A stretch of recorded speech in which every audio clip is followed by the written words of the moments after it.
Now, autoblogs in the past have got a bit of a bad reputation because they are used in many cases by spammers. What I want to do is just show you some of the possible issues with them and how you can overcome them. Now, you do have to be careful with your autoblogs that they aren't classified as spam sites. If you leave footprints, if you make all the sites identical, you use the same template and they're all just full of useless information, then they aren't going to do well in the search engines.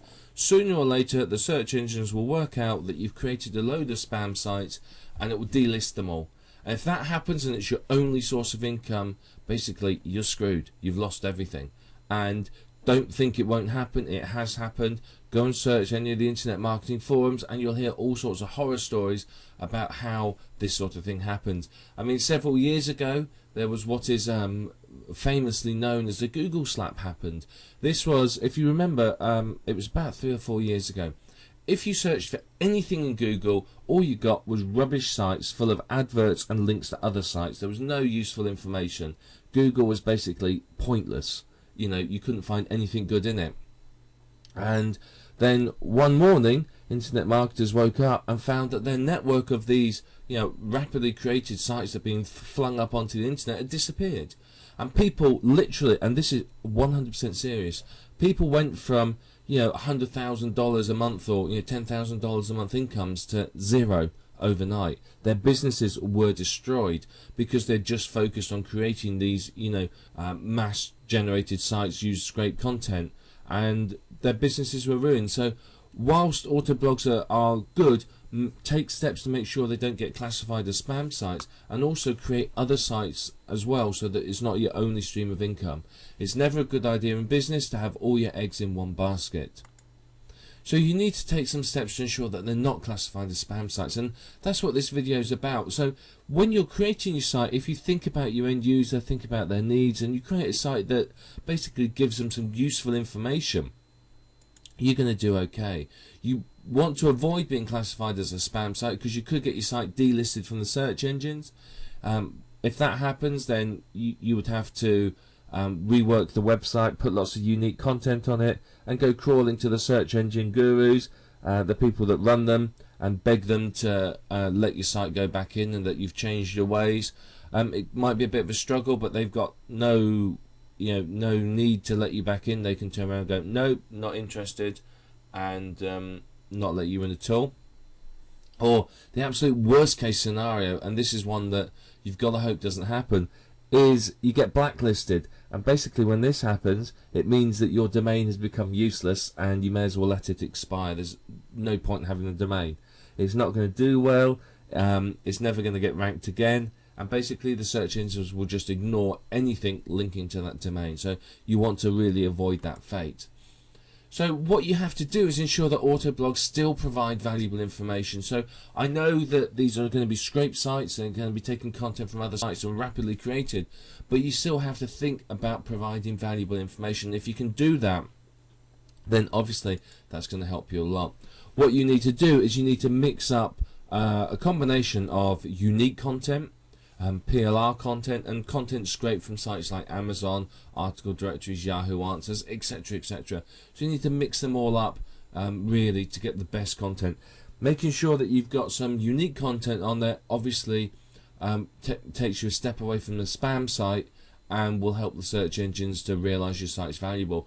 My personal preference is to always make sure the homepage is unique at the very least, and that way people are going to see that it's unique content. The search engines will see that it's unique content, and hopefully there's not going to be any issues with the site. So if you want to avoid being classed as spam, you need to make sure you don't leave a footprint on all of your sites. Now a footprint is something that is common to all of your sites, something that makes it very easy for someone to identify the fact that your site is an auto-generated site. So in the old days you'd have software that would create a site and it would say at the top in the meta tag, created by this auto creation spamming software, which of course is dead giveaway. So you need to make sure that you don't leave a footprint, and part of what we're going to talk about now is how not to leave any footprints. So by using some unique content, you are avoiding footprints, because of course one of the footprints of a spam site is that it doesn't have any unique content. So just having a little bit of that on your site, that instantly takes you a big step away from spam sites. So a good bit of unique content will help you. One thing you can use is a Uniqifier plugin. Often you have to buy these, and basically these are plugins that fool the search engines into believing that the content on your website is unique. The downside of these is, of course, that the search engine owners are well aware of them, and of course are constantly buying the new versions of the Uniqifier plugins themselves, messing around with them, and then making sure that their search engines go past them. So you have to continually update Uniqifier plugins. You're talking sort of at least once a week, and if you've got 1,000 sites, that's quite a lot of work to update them. So a Uniqifier plugin quickly becomes out of date. It can be useful, but only if it's going to be automatically updated. But again, you can get around that by using some unique content as well. So if you make sure that every page, every website has a unique meta tags, keywords and title, now you're going to have to use an all-in-one SEO plugin or Platinum SEO plugin for this, but you make sure that you have a unique set of meta tags and keywords, then again that's going to help, because a lot of spam sites, they just use the same title on every page, the same meta tags and the same meta keywords. So again, that's going to help you remove yourself from being a spam site. You also need to vary the templates and layouts. A lot of people that create spam sites just use the default WordPress template. So every site, have different layouts, different templates and so on. Again, you don't want to spend too long on them because these are rapidly created sites, but vary the different templates. Another thing that you can do is don't host too many auto blogs on a single hosting account. If you look at sort of 7 to 10, maybe slightly more at the tops, then again that's not going to give the game away. If Google comes along and they sort of look at your IP address and they see that there's 800 auto blogs on that one IP address, and the 800 blogs on that one IP address, and they all look very similar, that's going to give away a little about the whole it's an auto blog. So you can create multiple hosting accounts, just the one cheap ones, and create a number of auto blogs on there. You can of course use the same hosting to create a number of your other websites as well. And you want to switch hosting and IP addresses, so you have different hosts. You can buy IP addresses for a couple of dollars a month from a lot of places, so you can use different IP addresses, and that's really going to help you to vary your the way your sites look. Do sort of up to about 10 per IP address, and again your sites are going to look different. They're not going to look like they are spam sites. So these are some techniques for avoiding being classed as spam. Now later on, towards the end of this video series, we're going to talk about how some tips for success with auto blogs, but I want you to take this into account, what we just talked about, as we go through creating the auto blogs and you start creating yours. Avoid leaving a footprint. Don't just use scrape content, use some unique content, use unique meta tags and keywords, vary the templates, and don't host too many auto blogs on a single IP address or hosting account.